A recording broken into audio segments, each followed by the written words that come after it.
السلام عليكم خوتي خواتاتي، اش اخباركم؟ لاباس عليكم؟ نتمنى تكونوا بخير وعلى خير يا رب العالمين. فين ما كنتو خوتي العزاز داخل المغرب وخارج المغرب، نتمنى تكونوا بخير وعلى خير بصحه بسلام. ان شاء الله كامل اخوتي العزاز فين ما كنتو داخل المغرب وخارج المغرب، وجمعه مباركه عليكم بصحتكم وسلامتكم وطوال اعماركم. بغيت نشارك معكم هاد القصريه ديال الكسكسو، قصريه عائليه اليوم اللي هي بطبيعه الحال خاليه من الجلوتين.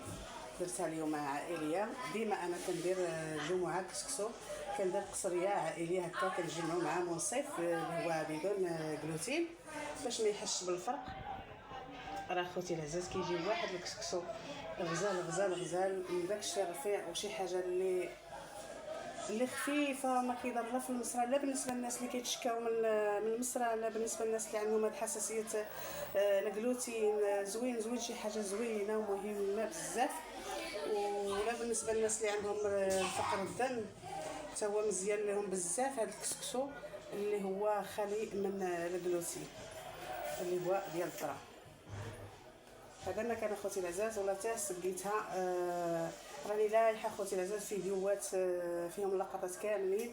راني اخوتي العزاز هادشي اللي كندير معكم غير المخبوزات والكسكسو هكا خمرات مسمن، داكشي اللي بالنسبه لهاد الناس اللي هما حساسيه الجلوتين او لا حساسيه القمح. هادشي اخوتي العزاز اللي كنشارك معكم. غنحط لكم العبار اللي درت ديال السميده اللي هي ديال الذره، وان شاء الله نتمنى يكون في الاعجاب ديالكم وتدعموا المنصه ديال الجلوتين. محتاجه لكم بزاف بزاف بزاف الدعم ديالكم والتشجيع ديالكم، ونتمنى هاد القصريه العائليه تكون في الاعجاب ديالكم اللي هي خاليه من الجلوتين.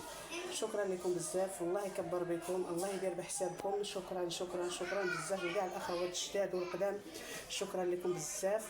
كنتمنى منكم الدعم والتشجيعات اخوتي العزاز. شكرا الله يخطيكم عليا، الله يدير بحسابكم، وجمعه مباركه علينا وعليكم، وتكونوا دائما بسلام يا رب العالمين. ونتمنى تقبلوا عليا وتدعموني وتشجعوني.